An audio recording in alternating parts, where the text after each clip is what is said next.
Hello and welcome into the SorareData NBA Strategy Show. I'm Andrew Laird. You can find me as Lairdinho on Sorare, joined as pretty much almost always by the fine gentleman from Sorare First Pitch, Alex Super, TiltCityFC, Keith Jamison. He says Gator Guy 231 because that's where he is most places. Keith, what's the countdown now to get back to Gator Guy 231? I check every day at this point because I feel like it's very close. And every single time, I just hope to not get the little error. Your username can only be changed once every 3 months. And I can report as about an hour and a half ago, I'm still in Sorare purgatory.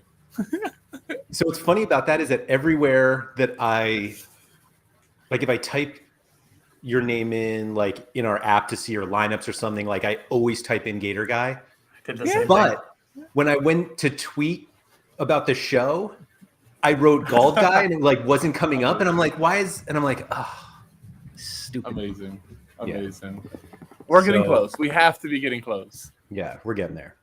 Thank you to the very few of you who are tuning in, to an NBA show smack in the middle of peak March Madness here.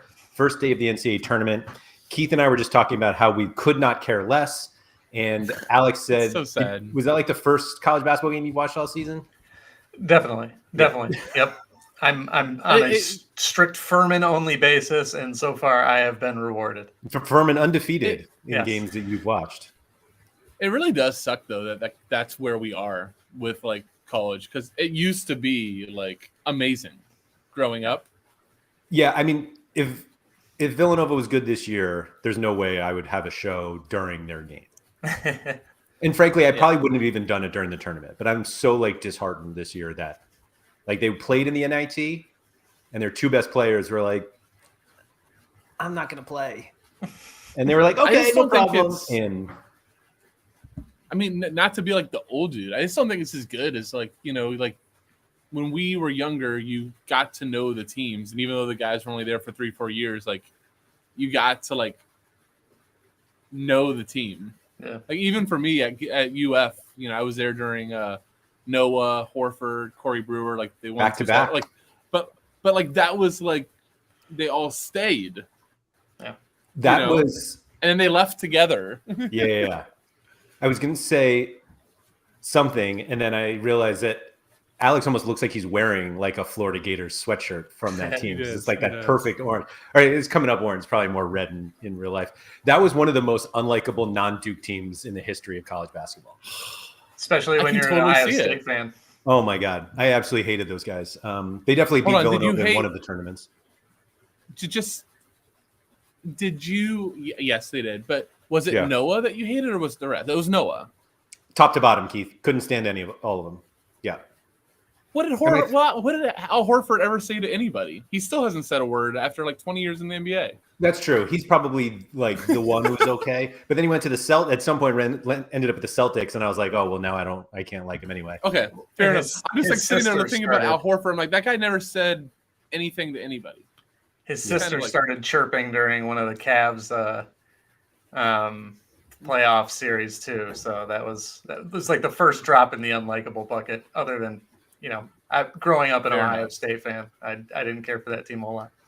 I was also friends with people who, in high school, who went to high school with Joakim Noah because he went to because he went Eunice in New York, and so you'd think that I would be like, oh yeah, I'll like him because my friend. No, it didn't work.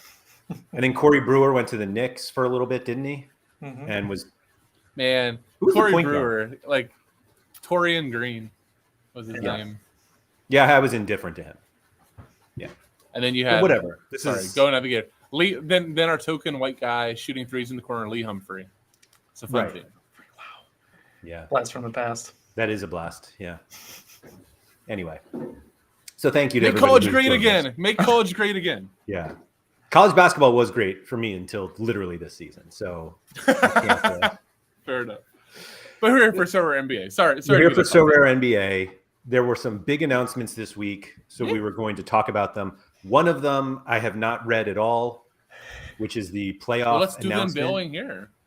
We're unveiling, but there are people who – I do think we should talk about it. The other one was the AMA that had the gigantic, yes, we would love to have ETH, and we'll get back to you on that one. Yeah. Do you think, let me actually start with this. Keith, do you think there were people who started playing Sorare NBA with the expectation that ETH prizes were coming?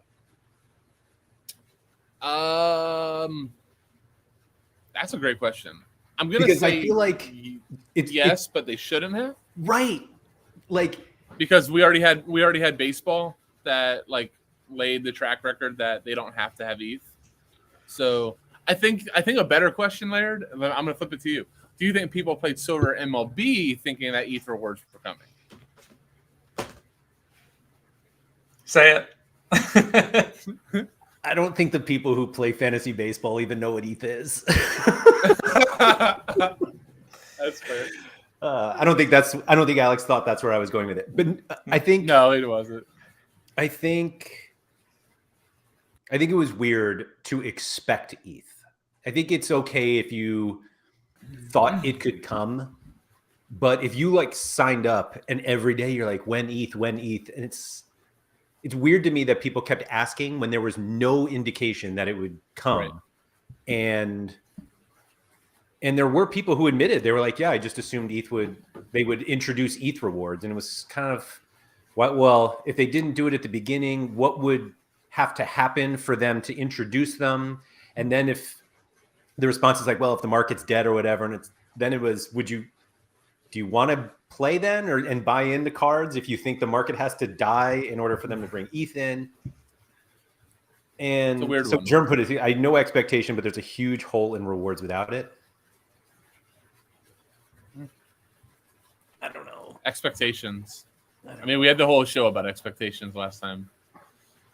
Yeah.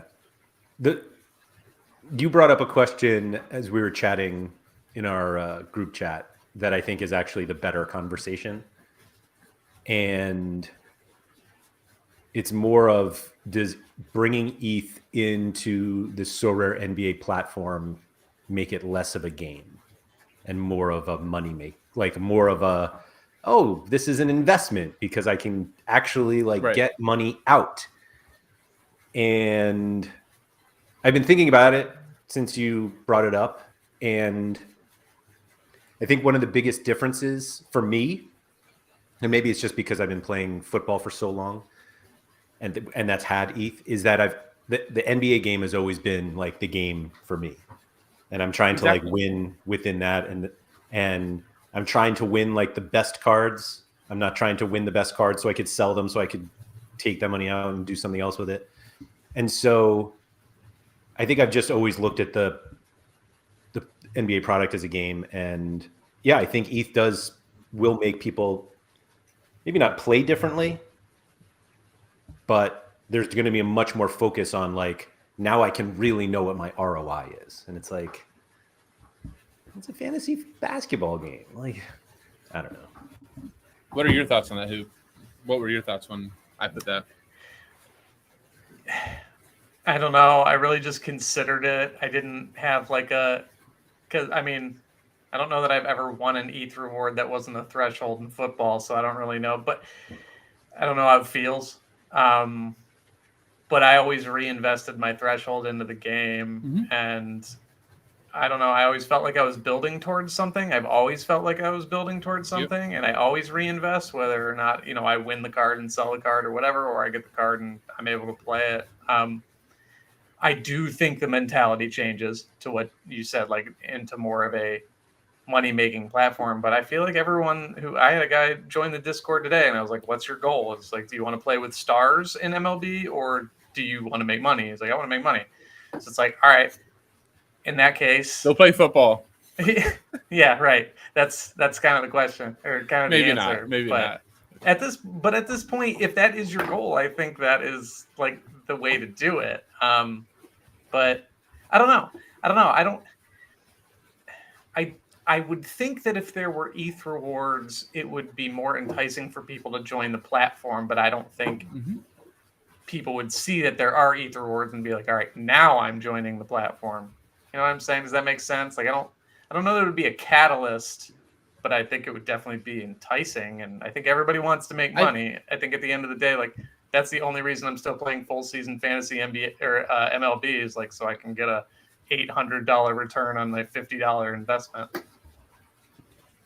Good solid like $2 an hour that you're making there if you win, right? If No, I mean the genesis of that question, by the way, was shameless plug for Laird and Maxime, but I told Laird when he set up the show, like, I love office hours. I think Maxime is awesome. I never don't learn anything when I hear him talk. And he actually like brought this up towards the back half of the show. What do you think about like 2/3 of the way in, Laird? You guys were talking about it. I mean, everybody will just have to listen to the whole thing to find out. Just listen to the whole thing. Learn about SorareData to start out and where they're going, and then progress into MLB and NBA talk, which was surprising. But you know, you and him brought that up kind of like without even doing it, you know, that like right now you really have to like if you're playing it's because you like the game. And then I do think that ETH just immediately changes it away from that. Where you have a lot more people that are coming in, you know, especially if they did like a threshold. I think that's where it really, really changes. So when you asked the question later with ETH rewards definitely maybe coming, is that for like podium or like top 10s, or were you actually thinking threshold? So I think that's actually one of the things that a lot of people didn't think about early on when they were like, oh yeah, they'll have ETH rewards, just like football. And it was like, do you realize that only 3 people per competition win ETH? And obviously there's the threshold as well. Or excuse me, there was the threshold in All-Star Rare. And I think when people are like ETH rewards, that's what they mean. They just mean like everybody, whoever wants it can win it. But fundamentally, like much more goes to the podium places. And I had a really hard time when people would try to convince me that ETH rewards for podium places would make a difference in the NBA product, because it's just so little, not that it's so little money, but it's touching so few people that play. When 10,000 people are entering a contest and 3 of them win prizes, is that really changing it? And I think they're all like, yeah, because if I won it, and it's like, well, if you won it, of course, like you're probably not going to win it though. And so like, have any of us won a competition yet? Do you guys have an NBA podium? Like, I don't. Not even close. Yeah, that's not true. You're probably the closest. You had like what, a top 10 really early on. I've had 2 top 10s, I think, but like at no point was I thinking, boy, I wish I had ETH for this one. Do you think? I know, like we're like way too far on topic to start here, but do you think that like if they did bring in ETH, would you guys want the threshold, or would you want like the top 100, kind of like they do in All-Star right now for football? I would want top 100. Let's say the answer is not both. That you don't get to choose both. You only get to choose one of the. That was my answer. There we go. Limited tip-off winner. How much ETH do you want Barclays for that win? How much is the Joel Embiid limited cost? 100. What were we gonna say? Sorry about that. I have considered jumping into the limited. What is it? 220, cap 220 or 240 in football, and you win $5. And I'm just like, why? Like, I'm not gonna. When I see it in ETH, I'm like, why? How many times would I have to do that? 4 digits behind the decimal. Yeah, like, why? I can't put together a team for, I don't know, $100 would even be stretching. I got a podium. I think my Fulham team did or was, but also it does not come in under 240. Maybe in a couple of weeks, but it just like, am I going to hit 20 thresholds and hope that I make that back? And then I don't know. It doesn't appeal to me anymore. It used to, because I felt like I was building towards something in football because I had 8 rare cards. And I was like, all right, I'll go get a 9th, and then I'll get another keeper eventually, and I'll get into 2 contests. And it felt like I was building towards something. And so all of that to say, in NBA, like, I don't know. I hit a threshold and I can go out and buy a tier 4, or I don't you know. can save it and buy. I could. So Brandon's saying I would prefer they remove tier Yeah, 4 I and hate 5 that. and replace it with ETH. So I mean, you're going to get like $1 worth of ETH. 0.0. Let's see how many zeros they can add. Right. Like in their current. This is, and maybe I'm misunderstanding Brandon, so I apologize if I am, but I feel like this is in the same realm of people who are like, I would love to burn 10 tier 5s to get a tier 1. And it's like, well, of course you do. Like, it doesn't make any sense. Yeah. And so I don't think he said, but you're getting a $1 worth of card. Right. But Brandon, the issue is the $1 card right now for Sorare costs them 0. They've already paid for it on their licensing fees. And now if they're giving you $1, that's out of their actual cash flow. Like, I've seen a lot of people bring that up, like just doing ETH rewards and then let us buy the cards. It's like, no, like that's not the model. Well, That's also not the business model. I won 3 T5s last week, and I got James Johnson, who actually ended up being a good play technically because all the Pacers were out. It was just about 1 T5 you could get that actually made sense. I didn't play him, and he was awful, so it didn't matter. And then I got another Alex Len, and I got some other guy.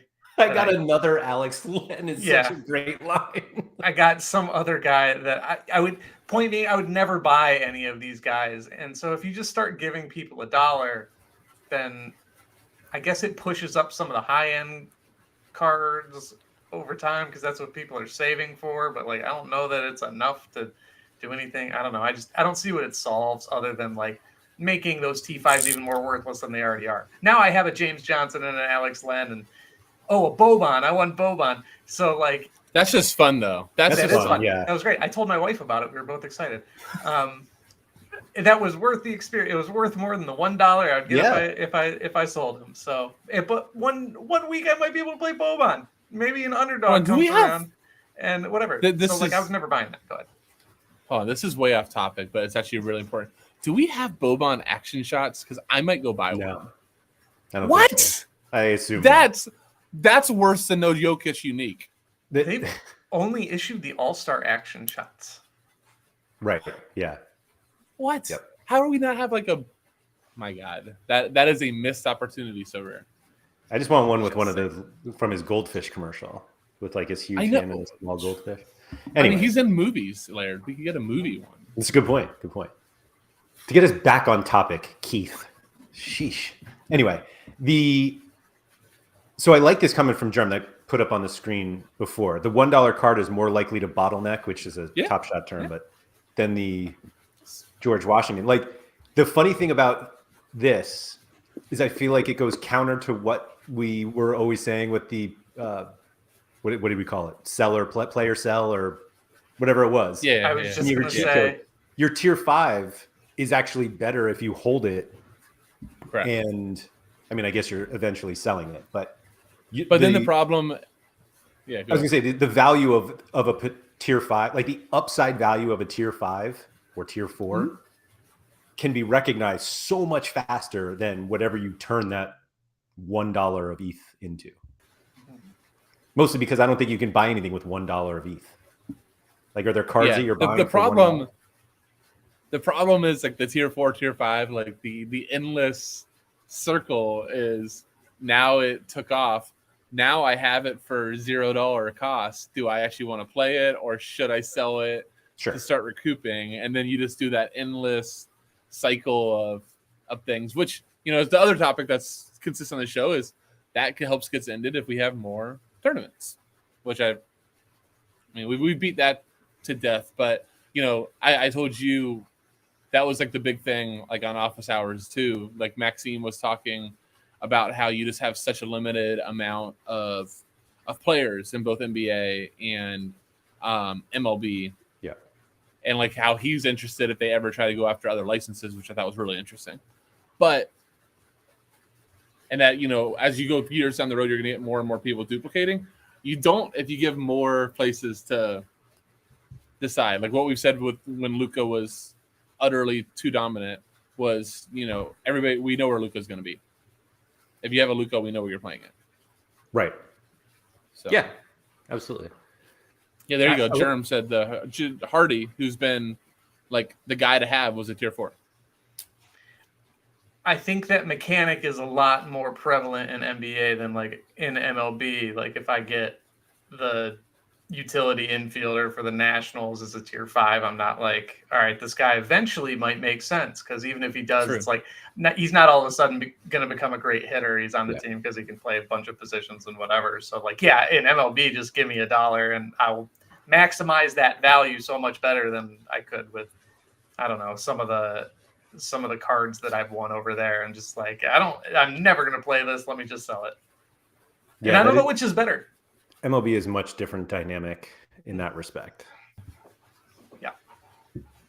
So ETH, did we make a decision? Does ETH save NBA? Well, I think it helps, to be honest. I really do think that there are people who mentally are like, oh, I can win ETH, I'll play. And they'll completely ignore what you actually have to do to win it if they just do podium. Threshold is a tricky one because I mean, I almost think it's not. Maybe it's easy.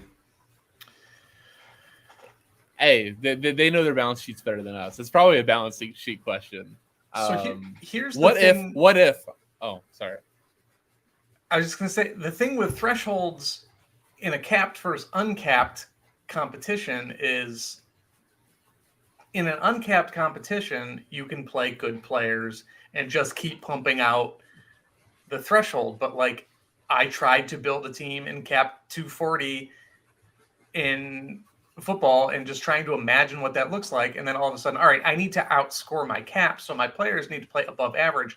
And it was like trying to win a reward in NBA. Like all of a sudden, you know how hard it is to even win a tier 5 in NBA. To try to do that for a $5 threshold, or $10 or whatever it is at the rare level, like, it's not. I don't think it's worth it on a capped competition. I wouldn't pursue it in football at all, unless I just had so many cards that I had leftovers and would just put together a team and be like, yeah, maybe I can bank a couple dollars. I'm smirking at this because on the stream I did like an hour ago, I was saying how I'm fully like prioritizing capped 100%. Threshold lineups. Like those are the first lineups I build now. And I was just talking to Sean about that like 2 hours ago. Like on the football side, Alex, like if you all of a sudden don't have like the guys in the best matchups where you think you're going to win a card, it's like, all right, let's destroy the cap. Like let's get these thresholds grinding, and like you prioritize that with your best, differential cards. It's really interesting. I think ultimately the biggest difference though with threshold is it creates, or it's a completely different game. Like you're trying to beat the game instead of beat everyone else.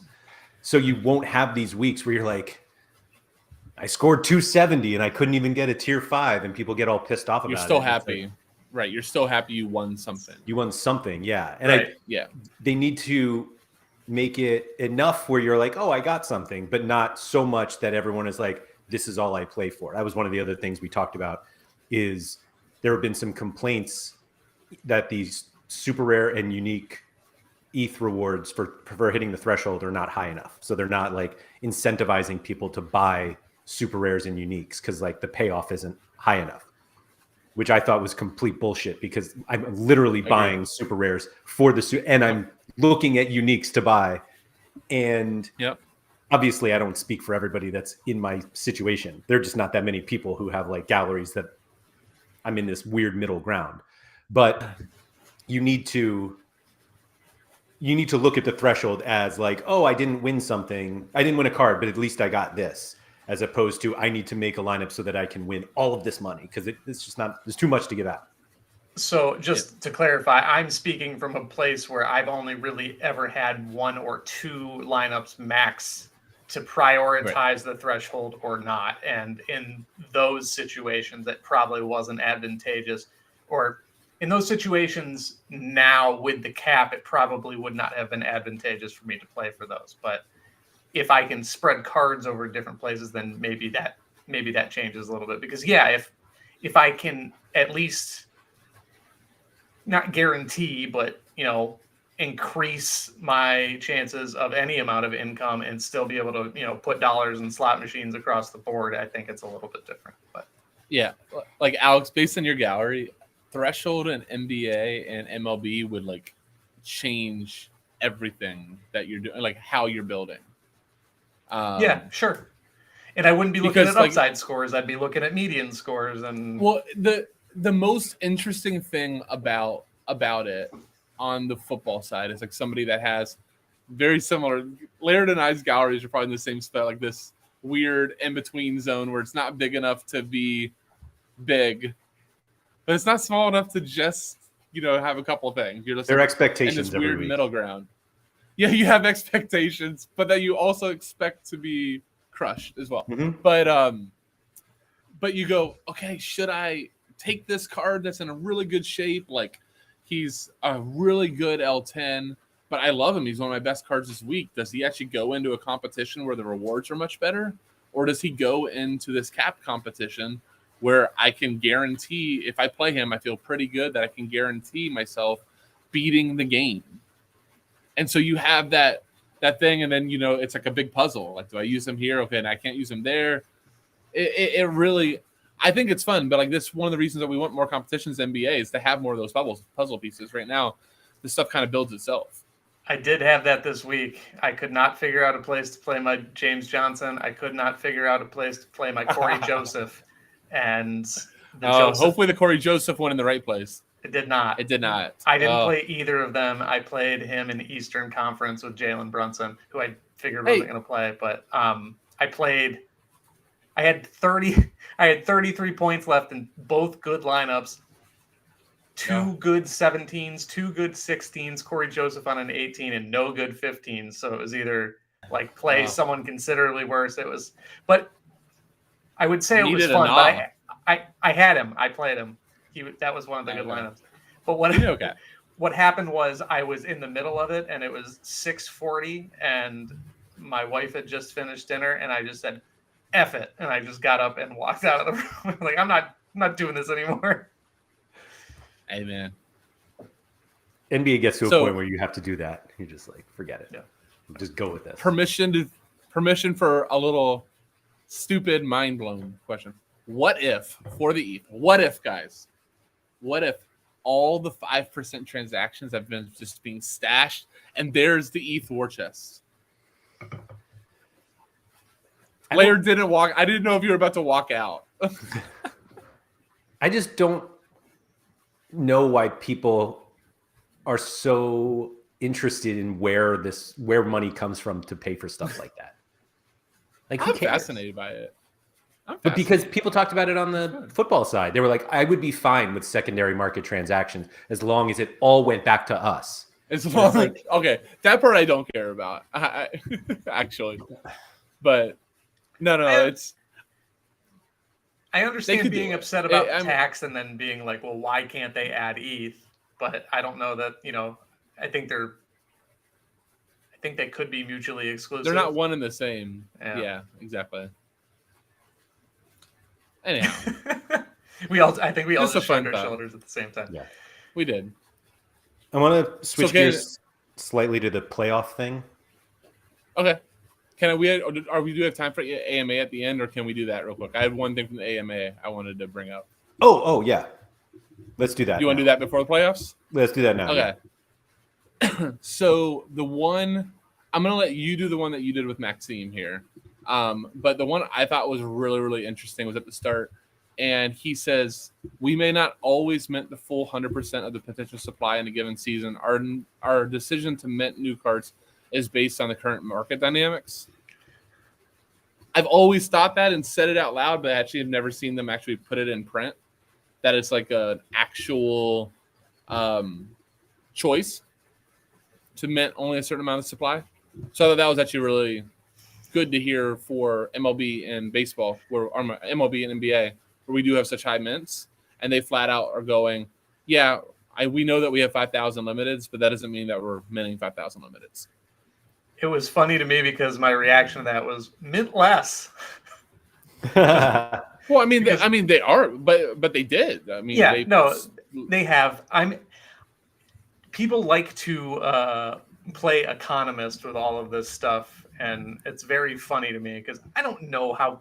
I know how supply and demand works theoretically, but I don't know how it affects the Sorare ecosystem specifically. So I responded to that in my head like, well, then they should mint less because then it would drive costs up and there would be less supply and more demand. And it's like they're running algorithms and all of this stuff. Like, who am I? Sorry. No, it's fine.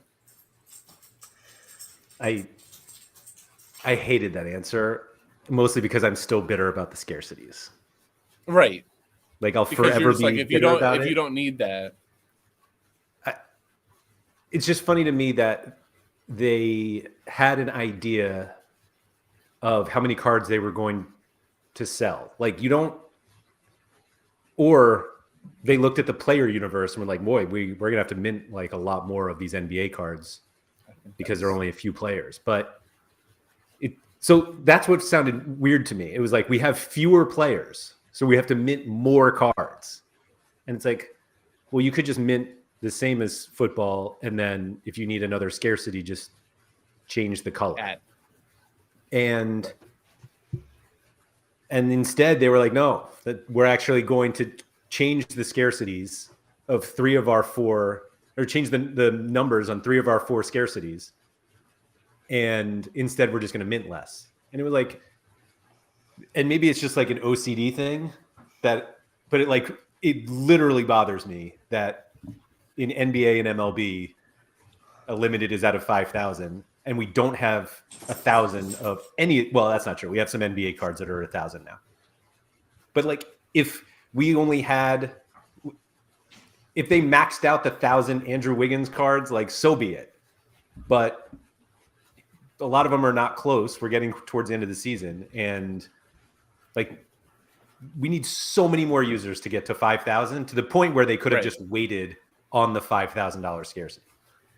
My best guess the on problem that is that they wanted to cap the 4 competitions at different numbers should the user base blow up. But I have no idea what would go into that decision, like why they think 5,000 makes sense unlimited. But I guess maybe they're projecting numbers at that level and just trying to figure out what's optimal.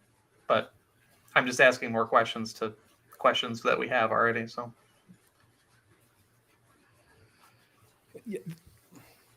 the answer just made no sense to me. Like, there's so many more football players, so we'll just do more NBA cards, and you have a lot fewer NBA users. It's going to take you, like, it felt like it was an assumption that they were going to have the same number of NBA users as they do football immediately. Yeah. And that's probably what it was. And then they saw Top Shot numbers and they saw fantasy basketball numbers, and they just assumed more would come right away than would. Are you able to scroll down? You can answer that question. But there was an answer about marketing that I thought was hilarious. I saw that. Yeah. Like, are we doing marketing? Yeah. Are they going to ramp it up? I think that's the way. I want to know exactly. Okay. Oh, I thought I saw it. No, basically, someone asked, like, oh, here it is. Do you have fresh new plans in place to really kickstart the marketing in order to attract new members? And the answer was essentially, yeah, we conduct growth experiments on a daily basis, and we found it's an effective way to bring in new users. However, I firmly believe the greatest potential for growth lies in continually improving the product. Thus, we're heavily investing in both. So it was like, you guys going to do any marketing? And the response was like, yeah, we love marketing. What? I saw banner ads I had people sending me Sorare banner ads on like the LED parts of baseball stadiums, and it just said Sorare. I was like, all right, so people know that Sorare is a thing. What is it? And that's all I've seen. I complained about this probably on a prior show. I saw an NBA All-World thing, which I had only heard about from Jeb. Jeb tweeted about it, and I was like, ooh, this is interesting. And I kind of figured out what it was by the marketing. I haven't seen a single Sorare, like what they did for the launch of the Premier League was incredible. And I'm sure the ROI was very high on it. You don't even need half of that to match what DraftKings and FanDuel run out there on a daily basis. Prize Picks has something out that looked like you could have shot it in my living room, and it is informative about the product.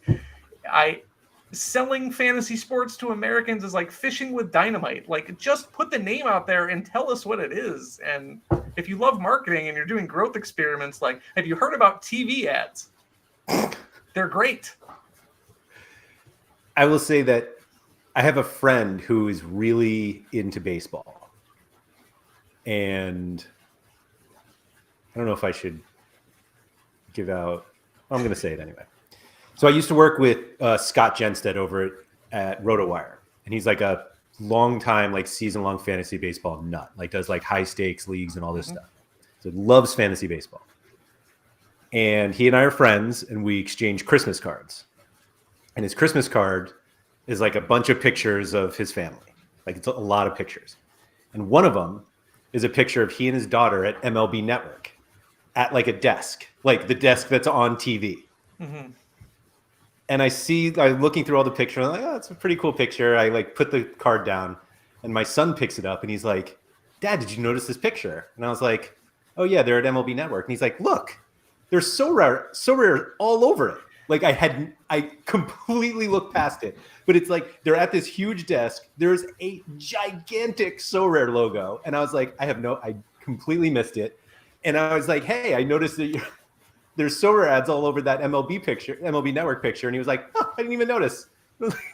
I do need to give them credit because they did do a good job with MLB Network. They sponsored some of the segments and a lot of the Instagram graphics, but I still had, if I didn't already know, I would have had no damn idea what presented by Sorare meant. So I think that's the problem. It's one of those things that, like, people joke around, they see all these like really funny commercials, and you like talk about them, and they're like, oh, what was the commercial for? And you're like, insurance maybe, and it turns out it's shampoo, and you just don't even know.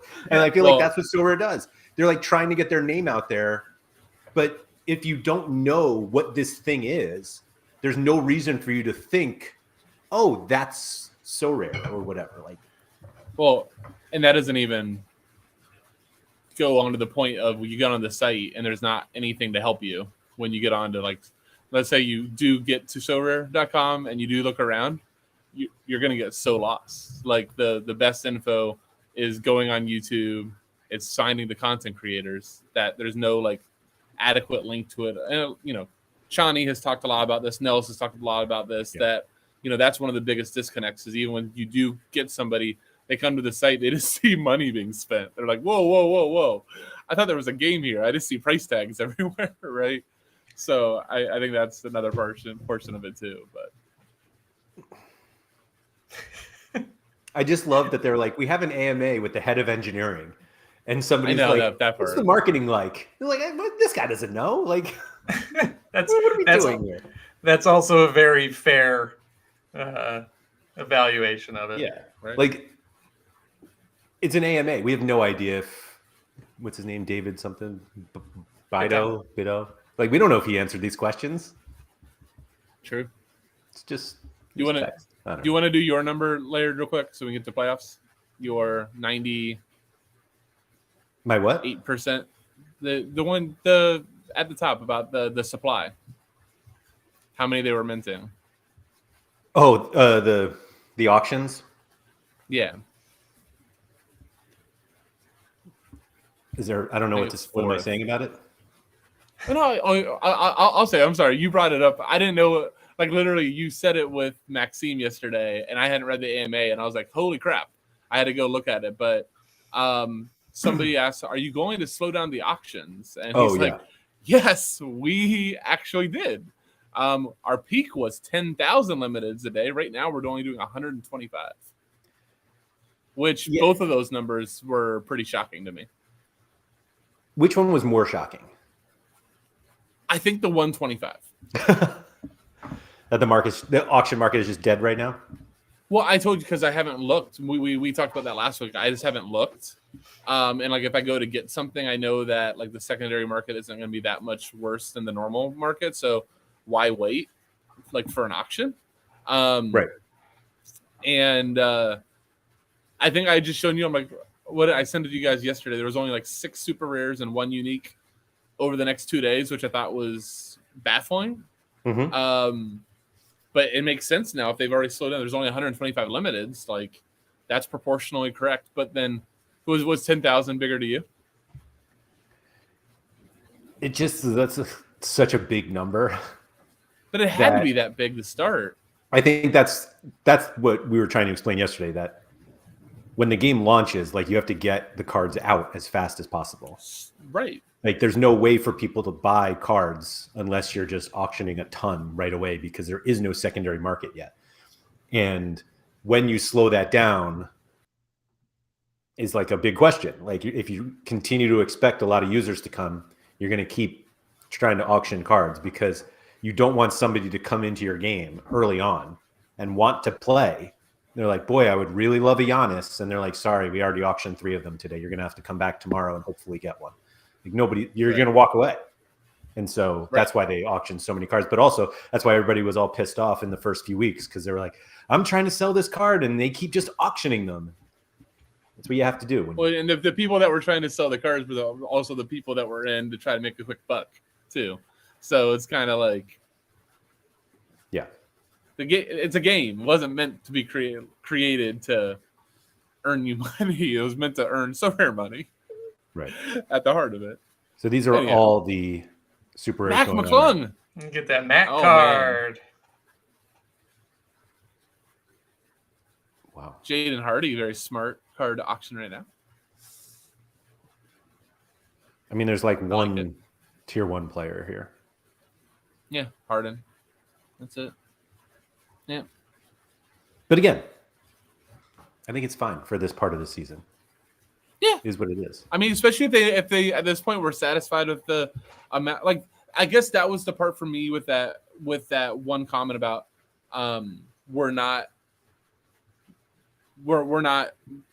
we don't have to do 1,000. Like, we don't have to do 1,000 rares. Like, if we decided that we only need 125 rares this year, then we're only going to do 125. It would just be really cool.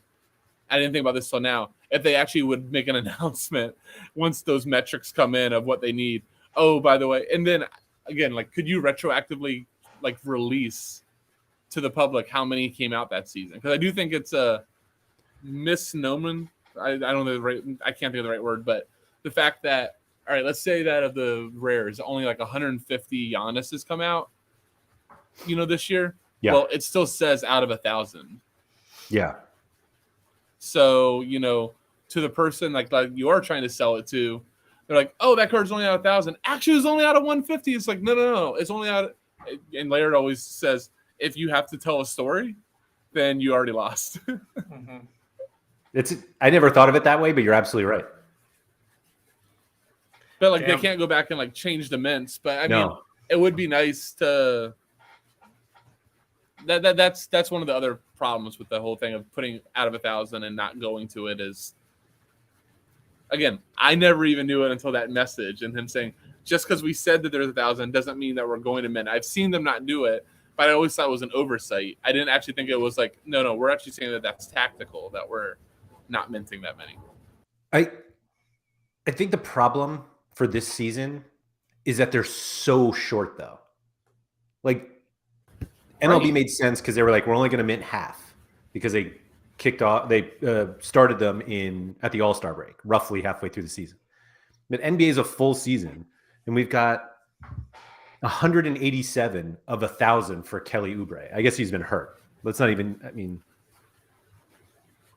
like 200 out of 1,000, like, we're not close. Yeah. And had they just made 100, I don't think anybody's like going nuts here. Well, and that if anything, you actually probably have proper demand versus supply at that point too. Right. Like for this current iteration. For this year, though. For this year. Yeah. It's hard. It's really hard. Yeah. It's hard. I hope we max it out. I would love to see us max it out next year. That would be fantastic. It would be fantastic if they had to max out. Yes. I will not hold my breath, but Wembenyama will fix it all. yes. SK Playoffs. said, I didn't realize the amounts included all possible cards. I agree that showing the actual scarcity would really help. It is tough to, like you said, they're not going to go back and change the card, but maybe that's a SorareData thing, showing like actual mints as opposed to just the not on the. Well, card you itself. guys do. I mean, SorareData does, but again, like hopefully, shows like this and other ones will eventually make SorareData. Everybody knows about it, but there's unfortunately still plenty of people that go on don't, and I don't think Sorare has a really good way of displaying it without you turning on like 9 filters to get to it. Right. Yeah. DD Sorare said if they lowered the mint numbers, how impactful would it be on rewards? Surely they would have to be shallower. I'm not against that if it's harder to win if the ones you win are actually scarce. I mean, it's exactly what we do in football. I think the difference is the limited ones would just be a different scarcity, like they would have an additional scarcity. Right, if you ever got to the need of that. Right. But right now they have enough left over. Because you got to think, too, at this point, there wouldn't be... I mean, think of how many dupes are in everybody's galleries and stuff like that, and you're not... somebody asked about earlier, like, how do you determine when to sell? I think you determine when to sell when you need the funds to buy another card and you don't see the value of this card anymore, or it's not helping you, or you've never played it. Then you go, well, I need to do this, and I have never played this Alex Hooper card that he has never seen a minute of action this season. So let me sell him, and maybe him plus 2 other, junk cards get me something I can use. That's my answer. That's kind of how you do it. If I got to raise funds, that's why I sell. If not, I run that ETH into the ground. I don't think I've sold a card since that Walker Kessler one I sold below market. Or not below market, that but one before he exploded. You decided that was bad enough that you just can never do it again. Well, that's when I realized, that's like really cemented that all of these cards have like tremendous upside. Right. Like almost every card on the platform, every tier 3 and down card has legitimate upside that one day they might end up being a cheat code and you can... Oh, the floor's actually back down. Maybe I'll rebuy.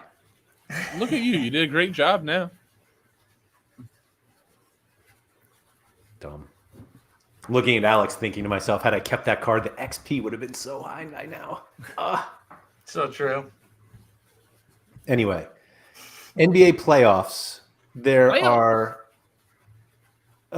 are basically changing some things. Game weeks are going to be Monday to Sunday, regardless of the rounds that we're in. We have all of these competitions that are, actually just the same ones that we have right now, minus any specialty ones. And they're going to have these additional tournaments that are effectively like multi-game week ones, which, to be honest, are things I hate. And we're going to have $100,000 worth of in real life rewards. Any guesses what those are? I would guess merchandise, game tickets, and beyond. Yeah, but like, I'm going to guess tickets that I can't use, that are too far away, that I have to figure out my own airfare towards.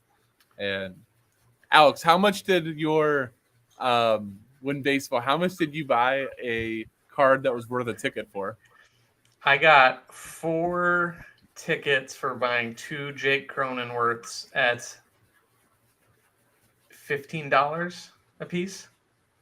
Got box seat tickets to a Guardians-Yankees game when Oscar Gonzalez hit the walk-off. It's like the one game they won. Race. Yeah. Was that worth $100,000 to you? I sent my family. It was worth a ton. It was worth a lot more than 15. It was. That was kind of the. It was especially worth it because I sent it to my family, and the seats they gave them were my grandfather's exact season tickets. Get out of here. Literally the seats. Yes. That's amazing. The seats I grew up watching the Guardians in. It was very, very cool and meant a lot to me. Wow. So in real I life, didn't know that rewards part. can be really cool. Yeah, literally these seats. I sent them to my uncle and he was like, you know what seats these are, right? I was like, I thought that was, when I saw them on the tickets, I thought maybe they could be. And he sent me a view from the seat. And I was That's like, insane. I remember getting hit in the head by a Fred McGriff foul ball from that exact seat. Did you have the ball or it hit you in the head and you lost it? Oh no, it careened away. It didn't even get close. Yeah, I never caught a foul ball. I've still never caught a foul ball. I almost did in the press box. But yeah, so actually very cool. Nice. Yeah. Final season at Yankee Stadium. Old Yankee Stadium. Oh, nice. Right off the bat of Mark Grudzelanek. Oh wow. That's a name I haven't thought about in a while. It would have been so much better. I know the time at work, it was like right off the throw of Chuck Knobloch from second base. The old yips ball. I couldn't get seats that good. Sorry. But no, so I want to bring that up because I mean they did do tickets and it was actually kind of cool how they did it with like the player cards. And they I thought allowed that was actually pretty inventive. They allowed me to transfer them. I knew I wasn't going unless somehow the Rays overtook the Guardians from a wild card spot. And I was like, I would go here, but I knew I was going to have to transfer them, and they let me, so that was cool. So they actually were really understanding with that sort of thing, and I'm excited to see what you can actually win. Like, I'd love to win NBA merch. I would love to win League Pass for next year because I've loved having it this year. NBA store card is fine by me. Be cool if you can pick. Was that like a special card? What? The one that you like what did you buy to get? So the only reason I'm asking this is because they did that thing on the football side for some La Liga game where the cards themselves were like specialty cards. Yeah, no, it's just a normal Jake Cronenworth limited. Now I have two. But I'll never forget what they actually mean. Yeah, so the other thing too with the playoffs thing is if you have the card before the playoffs begin, you get a 15% scoring bonus. I do like the idea of original owner bonuses and stuff like that, but I don't want them to get too crazy with it. I thought that was really cool. It's kind of the whole setup to me is just a way to reward the people who've spent the most on the platform, believe it or not, because like if you don't have Jason Tatum or Giannis or Nikola Jokic or I don't know who will come out of the West other than the Nuggets, but like if you don't have Devin Booker, yeah, sure, yeah, Durant, like the Suns were actually the team that I picked when I thought about it, but so you have to have a wide gallery to actually like go all the way. Yeah, see, that's cool sick. Card. That's really cool. Such a cool card. Yeah. So for anyone watching here, apologies for those listening. Yeah, they made these like special edition cards that you could win, but anyone who had this card on a certain date won tickets to I don't know if it was a specific La Liga match. I don't live in Spain, so I didn't participate, but you got this card, and so like the NFT allowed you to get the tickets, but it was also like a collectible ticket here. John Nellis owns this card, and I think he bought it after the game. Like he didn't even need it for the game. I could be wrong about that part, but he also has a Danny Parejo fetish, so that's why he has it. But yeah, I think that's really cool, and it kind of goes back to the whole we would love specialty stuff, cards like that. Mm-hmm. Yeah, I'm surprised we don't see more stuff like that, like with the scouting missions thing where they're just like, here's an Aaron Judge or whatever. It doesn't seem that hard, but I don't know. Stuff like that is really cool. I'm excited for the in real life rewards, though I do not expect to win any of them unless I think the Bucks going ham is like. I really hope that they make that a wider distribution than the NBA League Pass when they gave out one for first place. Right. Oh my God, for sure. So, quick question for you guys on that, though. Do you like that you have to win it, or do you like what they did with baseball where it was a couple cards that are auctioned that have something to it? Or both? Well, we don't know what the prize distribution is, but I'm assuming it'll be up there. Like, I don't know how much you have to win. If it's like the top 10,000 get even just like a $25 NBA store gift card, then I'll be into that. But I can tell you one thing. The selling cards, and if you buy this card, you get this perk, didn't exactly drive up their ROI on the marketing effort. No, for sure. I bought. But I think the cool part about that was though is you could target what you wanted. Mm-hmm. Yes, I agree.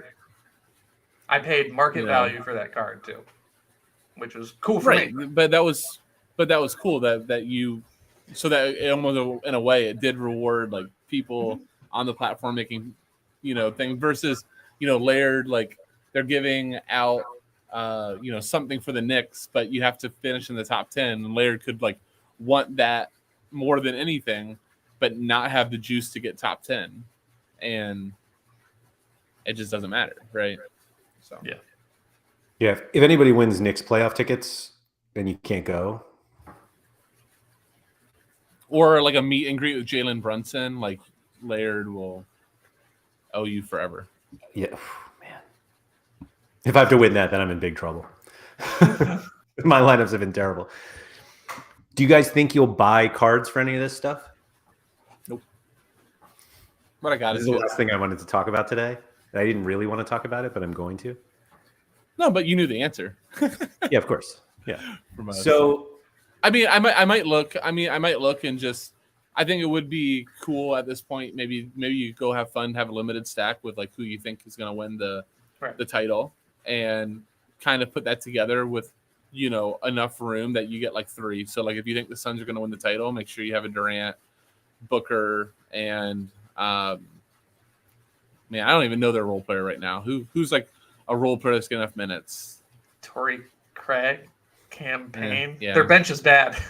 Yeah, I know that's the problem. I can't think of, so maybe the Suns is a bad example. So, but that's the thing is like you need more than the Suns. You need the opposite side because you're probably going to need a role player because I don't think it's going to be an uncapped tournament. I mean we all have enough cards now that we have a bunch bad players at the end of benches that we can fill stuff in. If I take stock of think the key cogs. If I take stock of my gallery and think that I have a shot, then maybe I'll buy a card. But I can't see myself buying a ton of cards before to get that 15%. And if you don't have the 15%, you're probably not going to do very well in it. So that's the coolest part. That's the only reason, though, that they actually are teasing me a little bit to do it is because of that. So, like, that's why when I read that, I actually had to do a double take. I'm like, that is smart, and that was really good because – that 15%, like that's the same as on the football side where we do have like the rare pro or the super rare competitions. It's a super rare, which we have to pay a lot of additional money for on the football side to have that percentage advantage. Whereas I can naturally have that advantage here. So again, anytime you start like doing a little bit of tacticalness, that gets like for me, that gets my side of the brain going, oh, I get to strategize. That's where I like that aspect a lot more. I agree. And I do, like I said before, I don't know that I don't love the mechanic here. It's fine and I understand it and it works and it does incentivize you a little, but those types of small incentives for like an original owner bonus, I don't think are terrible from a gameplay perspective. If an original owner bonus going forward gives you like a 2.5% power.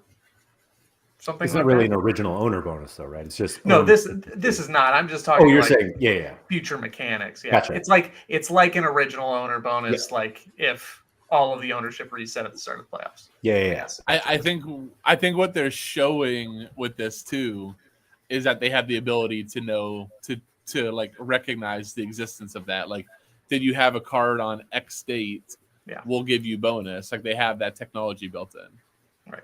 And are you loaning this card? And maybe don't. Which was something that was Laird, mentioned in the AMA, by the way. Laird, was that face of you don't know if that the technology is gonna go out with that? Go okay. I plead the fifth. There are a lot of great ideas that come out of Sorare. That's all. I'll put it that way. Fair enough. I will say that, Keith, I agree with you that the 15% scoring bonus was the first thing that they've done in a long time where I was like, oh, maybe I'll actually, it made me look at cards to buy. Because what do we have this game week? Is this a Eastern conference? No, this is all. I think this is all defense. Perfect. Your favorite. Yeah. So I've made kind of this point that I haven't bought cards in a while. A few people have asked me, and I see no incentive to buy cards. And it's weird because we keep talking about how we need more competitions. And they're like, here's more competitions. And I'm like, great. I'm not going to buy any more cards, though. And I feel like we have said this like every week, but I'm going to say it again because it's still an issue that I am not going to buy cards for a 1 week competition. Like, That's the problem. And so buying defense always exists. Like, I get it. Eastern Western Conference, like players that are in the Western Conference probably are going to stay there until the trade deadline. But like I want to be able to know I can use a card the next game week and that it's a good card. And so I'm not going to buy a defensive specialist for all defense this week and then not use it again for 8 weeks until all defense comes back. 8 weeks. Exactly. That's it. Right. I want to buy cards that I know I can use every week. So that's why we need consistent competition. All defense, all offense every single week. Right. Jordan Poole now has utility for me. Just not please not East and West. Right. I agree. Like baseball, they're doing American and National. I'm just like, there's no point in it. I initially felt that way, and then I thought about the fact that there are actually fantasy baseball leagues that do that, and I was a little more forgiving. I don't think it's any more interesting to me. Get those nerds in? All right, that's fine. But the cool thing on that though is they said it's for the season. They didn't say week 1 we're doing AL NL. Yep. We'll decide if we like it in week 2. No, they're like, okay, this is a competition. You're right. That is definitely a plus. Yeah.